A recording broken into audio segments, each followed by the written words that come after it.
Can Alien work as a show? That's what we're here to discuss today because we've watched episode 1 and 2 now. I think the Alien franchise could work as a show. My initial thoughts are where they're going with this, I don't like it. Ooh. Oh, not that I don't like the show, but just the steps they're taking for what kind of story they want to tell. I'm not enjoying it, and it's just not what I thought an Alien show would be. Well, that's the hard thing about a thriller horror TV show. Mm-hmm. It's hard to keep the suspense and everything you would get in a 2-hour movie up throughout 8 hours. Mm-hmm. And also each episode has to kind of act as its own self-contained story since you are having to make people watch it weekly and then they also have to want to come back for the next week. So it's not an easy task.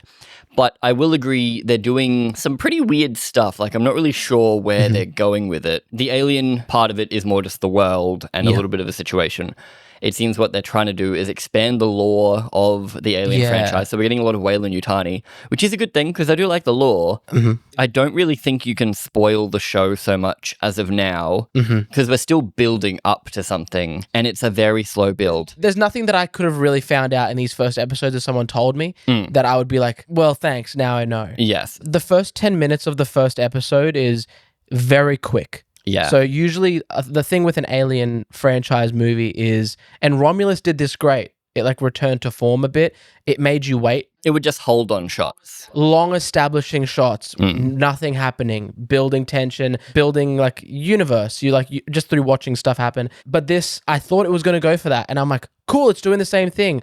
Intro shots of like, you know, computers and like that kind of like old new tech. Yeah, setting up the vibe of the retrofuturism. A spaceship going through space. But then the intro just like goes past pretty quickly. And then it's people waking up from hypersleep, people having breakfast. Well, they're trying to get through it all because that's not what the show's about. Because this is the only spoilerable thing. The intro is not what the show is. The intro is basically being like, hey, look, it's the 70s Alien movies, but 5 minutes later, that's all over. I agree completely with what you mean by it's too quick. Like a shot that would last for 10 seconds in the original is gone in about 2 or 3 in this one. We're getting quick flashes of the future cut in between each shot. So it's like, oh, they're having breakfast together and then bam, bam, bam, bam. But it's like a weird middle future because the actual show, so there's timeline 1, the earliest timeline, which is them waking up on the ship. There's timeline 2, which is the alien getting loose on the ship and causing havoc. And there's timeline 3, which is where the show is actually taking place. It's all the same timeline, but maybe we'll see some flashbacky stuff later. But it's very quick flashes, and it just like felt a bit jarring because they didn't establish the characters even. Yes, it's definitely jarring and we really don't get any character work. It feels like the 70s during that intro because people are talking over each other. We're getting a real crew vibe, like these people have known each other for a while. I was into that. I think it was sloppy. I hated it. I was like, they're trying so hard to be Alien 1. That's why they skipped over it so quickly because they're like, oh, we've done this before. But then before that, we had the intro crawl, which was basically they're trying to make people immortal nowadays, which means we have synths, which are full androids, cyborgs, which are people with enhanced robot parts, and then we have hybrids, which it's strange that they told us about hybrids, because in the intro it says hybrids are human brains downloaded into completely synthetic bodies. Yeah. You're going to be the first person to transition from a human body to a synthetic. But then at this point in time in the show, no one is a hybrid. There are no hybrids. Yes. The first main scene, 10 minutes in after the intro, we actually meet our main character who I can't remember the name of, but she turns into Wendy. Wendy is the first hybrid. So this little sick girl gets turned into the first hybrid by this new billionaire tech genius that we haven't heard of before, but he's the young boy genius. The Prodigy. That's his company name. We follow her story, basically. Like for the rest of the show, it's her story, and it doesn't super build on from that. Like, we know Wendy enough. She's a child, so there's really not that much to learn, especially because she was a sick child, so she hadn't experienced all that much. She'd spent a big portion of her life being sick. So she doesn't really have too much of a character. She kind of revolves around the fact that she doesn't know what she is yet. It's like, here is a pretty empty slate. Let's grow from here. Like, that's her character. And it's centered around she needs to find her brother because the alien ship from the intro has crashed into Prodigy City and her brother is a medic And then it's kind of 2 episodes of them walking around dark corridors, searching and rescuing while there's an alien looping around in the rafters a little bit. That's what I mean by it doesn't really build, I think, is one of its main problems, and why it's not really spoilable. And it's like what you said before, like each episode has to be its own contained thing. Every episode has like an alien set piece. Yeah. So that, you know, they can say, no, the alien was in every episode. There was that part, you know, blah, blah, blah. I'll give them that. In the intro, we do get an alien attack. So they didn't just blue balls you for 6 episodes, which I guess is always the worry with this kind of show. Yeah, it was like, how much of a character is the alien going to be? And the alien is a main character in this. You see them in, you know, pretty much every other scene is an alien-involved scene. I know more about the alien than I do most of the characters, unfortunately. Yeah, in fact, I know its name. I mean, Alien. Bobby. Knowing the characters' names is very difficult because no one's really addressed. Even our main, like, protagonist group, they're not given names until halfway through episode 2. Yeah, it is pretty exposition-y, and we're kind of expecting a lot of them to die. There are a lot of characters. There's like 5 lost boys, Wendy, Timothy Oliphant, Boy Genius, Wendy's surrogate mother, Wendy's brother, the cyborg guy, Morrow, and then 2 extra search and rescue guys from the brothers' crew. Yeah. A hurdle they're having to cross is the main characters, the lost boys. They're sick children who got put into adult synthetic bodies. Picture the Goonies, but they're all teenagers. Everyone's in the trench coat, in a 2-person trench coat. And that's what it is. It's hard to feel or relate to these characters because they have to act as children. Yes. I don't not like them. I don't not like them. None of them are dicks. But I don't need it for my story. And I think that's part of the problem. None of them are dicks. Like, think of Aliens. You've got very standout characters. Everyone is an archetype. Whereas here, because they're all kids, they're all the same kid. Like, they're all a little bit scared, but they're not actually scared because they don't have fear receptors. Yeah. But they're also all superhuman strength-wise, and they're all technically geniuses. So it's like, it's a very weird way to set up your story. And I'm not sure why they chose this avenue for the story, because to me, Alien is all about the tension, and they've kind of taken away the tension of death or face hugging for all of their main characters except the brother, but they could get cut in half and they'd probably be fine. Yeah. So it's like you're taking away a lot of the tension of which this show should revolve around. Yeah. With the original Alien, there's only one of it. It's one alien and a crew of people, but it's how fragile people are. And this show does a good job of showing how fragile people are. Anytime the alien is on screen and there's people about, unless they're a main character, of course. Unless they're a main character. Within 3 seconds, a room full of people can be dead. Yes. And that's what it is. The alien is like the ultimate killing machine. That's why they want it. Which does also bring up the problem of this is a prequel, so we know it's not going to get too out of hand. Yes. Because the other movies happen. Although, in fairness, Ripley is in cryosleep right now. Yes. Alien 1 is set 2 years after this show.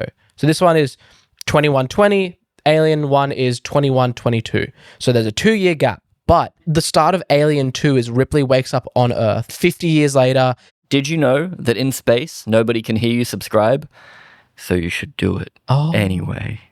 I do like the vibes it's giving off. It's shot interestingly. They're all practical sets for the most part. Beautiful sets, beautiful camera work. This is shot really nicely. They're doing interesting things. I don't so much love the double exposure where they've got Amelie in the foreground. Yes. And then they've got that. They're doing that a lot. They're also doing a lot of flashbacks, which I'm not a big fan of. But they're doing cool camera moves, like when they're transferring the consciousnesses of the kids, it's fading between each one in one perfect motion controlled. It's like a faux one shot. Yeah, and that's really clean.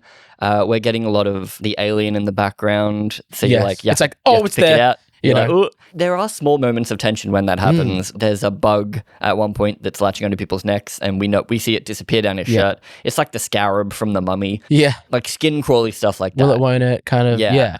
In the second episode, there's an alien plant-looking thing hanging from the ceiling, and we're constantly like, when is it going to kill someone? It's a little bit like every time Homeland is in the room, you're like, he's gonna fucking laser someone. At any moment, you kind of think someone could die. Yeah. But realistically, no main people have died yet. That's kind of like a secondary plot of the show as well, is the vessel itself wasn't just to get xenomorphs. This ship collected 5 different life forms from the darkest corners of the universe. There's like a bunch of alien species also loose on the ship. Which could be pretty interesting, could give off some Resident Evil vibes, like some Ouroboros, some Las Plagas, like coming at people. Like there's an eyeball for a bit there that possesses a cat.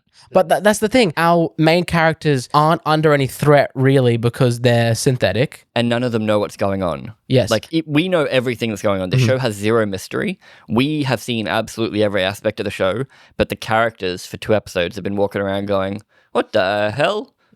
What? Alien. Like that's the character. So I'm like, I admit that I rely on mysteries too much as reasons why I love shows. Like I love political intrigue and I love mysteries, and I don't have either in this. Like the most politics we get is boy genius Prodigy talks to Yutani on the phone and says, sorry babe, you can't come investigate your ship, it's kind of mine for a little bit because of danger. Like there's no real law politics, and that feels like something that this world is ripe for, but I just don't know what the show's doing. I think I had this problem with, we watched a show recently, right? It's like directionless shows are a big thing because they're not easy to write. You need a good story machine. You need a good story engine to like power you through. And currently this one is just, it's an alien movie, but somehow it feels rushed, and also it's going to go for 8 episodes. So I'm worried for it. I'm not out. I'm definitely not out. I'll give my life and soul to anything with, the alien branding. with the alien branding in it.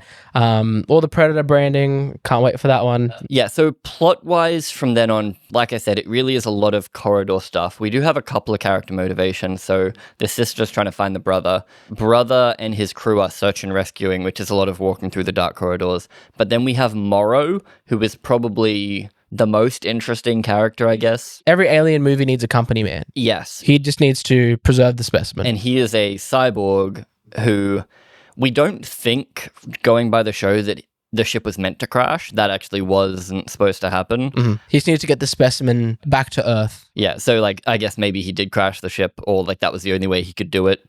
But basically he's hunting the alien through this apartment building where the ship crashed. But he is gone for most of the second episode and then suddenly appears, lightning guns the alien, captures it, but then the alien escapes, kills a bunch of people. So he's kind of not really doing anything either, but his motivations are at least like, oh, what's he up to? Like, why? But it's probably just company man trying to get the alien. Yeah. They did give us 2 episodes to try to hook us in. But the second episode didn't really do anything that the first episode didn't. Yeah. We saw a bit more like alien gore. Yeah. Alien crashes a party. You got some action, I guess, which is what the first one couldn't give you because it was all build. Yeah. But the second one is still building. Well, episode 2 is like where they actually wanted the series to start. Episode 1 was a formality. Episode 2 is like, okay, this is like it. This is people running around a building. There's a xenomorph in it. Which makes me wonder, should we have just not done setup? Because I don't know any of the characters. No. Did I need any of this setup? Do you know, I would have loved, and it could have done really good, even if it was just like a one-woman kind of show on a spaceship for 8 episodes. I just don't think you could drag out the tension for that long without people getting bored. True. How long how long can you blue balls people? Yeah, you need stuff to be happening, and that's why I wasn't sure that this show could work in that format. Like there's really not many horror shows or thriller shows for this exact reason. Like there's the TV show From, which is basically a spiritual sequel to Lost. It's even got Michael from Lost as the lead character. And that's a whole town full of people dealing with monsters that come out at night. And that kind of works because you got politics of everyone involved. Like it's a town trying to be a town, just like Lost. They were trying to be a civilization on the island. Like everyone in Lost had to work together, but then shit was trying to fuck them from the outside. Whereas here, everything is in a building right now, but it's not like people are trying to live their everyday lives. People are currently just trying to survive. And I just don't know how long we can keep that up. They're not undercutting anything with humor. Like he's behind me, isn't he? Yeah. And I'm like, it's a small win, but modern day, I'm like, Disney, Marvel hasn't got into like this. It hasn't got its baby face hugger into it. Talk to me about characters not reacting to their surroundings. Yes. So I have a problem with actors not being as scared as they should be or not reacting properly to things. Like the first time you see the xenomorph, the cyborg guy is like, talking to mother, trying to crash the ship, and a girl is banging on the door. It's coming, it's behind me. And then the girl just kind of like, she's just doing this. Yeah, she's not shitting herself. And then it tackles her to the ground, and it's like they're doing like the rapid clawing thing that they've done before. And she's just like kind of like Ice Cube at the end of the the War of the Worlds movie. She was just like this. It should have been blood curdling. Like we should have been "Oh," because like that would have been a way to grab you immediately because you're a few minutes in, you're like, oh, look at how fucked up this is all going to get. But it happens multiple times. Like they're walking through the street. Granted, it's their job, they're search and rescue, but there's a guy on fire and he doesn't help him. Like he's a medic and he's just like, guys, the tent's over there if you need help. A guy runs past him on fire. No one does anything. A guy is just walking and then rubble falls and just like crushes him. And they don't acknowledge it. Yes. That's the problem. The only time we get a reaction that kind of fits what's happening on screen is when a dog barks because the dog was real. Like, is this just a problem with direction where they didn't realize what they were going to do until they did it in post? Because that's bad. It does take away from us because if they're not reacting, why am I reacting? Yeah. Like I said, the most visceral we get is when the bug goes in his shirt and we're like, ooh, bugs in our shirt. But that's relatable as well. But it's like we need to feel fear for this thing through the people. And we also don't know where Hermit's going. Like, because they're search and rescue, but they've just walked past 2 people that died. Then they go in a building and we're like, oh, they must be tasked with getting people out of the building. But then they go into the ship that's in the building and we're like, oh, okay, I guess they were told to go into the ship to secure the ship. But then they leave the ship and we're like, what are they doing? But we didn't know they had left the ship. We were like, oh, they pushed open a double doors. I'm like, there's a stairwell in the ship. And I'm like, oh, wait, no. Yeah, it's like, okay, we're just back in the ship because they went into the ship via like a video game walkway. Yeah. It was very confusing as to why they were where they were. Obviously, they were there to find the alien and to be attacked by the alien.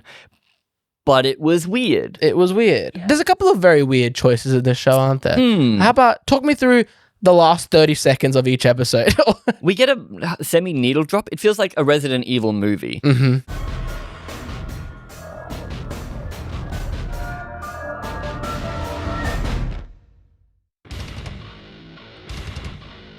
They're not recognizable needle drops, but they are like action movie.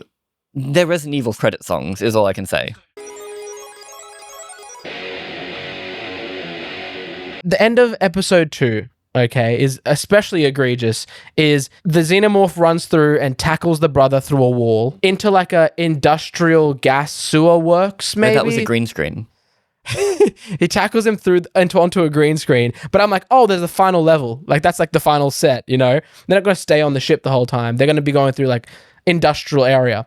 The brother gets tackled into that zone, and then the sister's like, I'm going after him. And then the music's like, gonna, dun-na, dun-na-na-na-na. Yeah.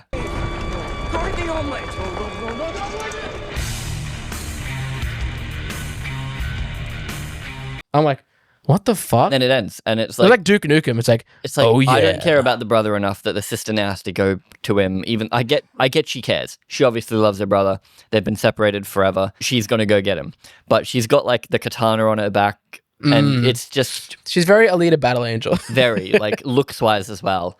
They can't stay on the ship / this building for another 6 episodes, so we're leaving, and maybe then we'll get more political intrigue as they're like, oh, we have this specimen. Are we just going to put it in a new facility and set it free? Because it's not like Predator, where you can set Predator 2 in a city and it's smart enough and you're smart enough and you're hunting it because you're a cop trying to find out these murders, and it's like, oh, intertwining, like, oh, when are they gonna finally meet up? This is a wild animal that really wants to kill everything in a city. It's not going to strategically kill things. It's going to just murder a building, move to the next building, murder a building. I don't know. You need to be in corridors. Like, even the Alien vs. Predator movies knew you needed to go into an ancient temple. There's been some stuff that's like maybe they're alluding to, like they have a synth in the opening monologue who's like, oh, he keeps looking at the girls. Oh, and I yes. think he was looking at a girl who he had planted a chest burster in. But then we also see a face hugger on the floor nearby when the ship's already crashed. And so I'm like, why would it be there now? The next episode, I feel like, should be a massive punch. Because neither of these two were. But episode 3, I feel like you need to give we're on something. single releases from here on. Yeah. Somewhere that they could go, they either need to do, they're hunting the one xenomorph, like Alien 3 style. They need to trap it and kill it. Well, she's going to try and kill it. Wayland and the Prodigy want to capture it. You know, there'll be like multiple parties going at it, I think. There's nothing to grab me yet. But, again, like I said, I'm not down on it yet. I'm just a little confused for now. I didn't hate the 2 hours I spent watching it. Yeah. It's got enough cool camera work. It looks vibey, but it's all shot really well. And I'm liking what I'm seeing. I just need them to give me something. So if the next episode or 4 doesn't give me something, it's going to really put a damper on it, and it's not going to be a show that you can recommend to people. I'm interested to see it. Yes, I'm looking forward to the next episode. To what they can do at least. Yes, because I want them to grab me, not because they've already grabbed me and I'm wanting the next episode. I want the next episode to grab me. Yeah. But what did you think? Let us know down below.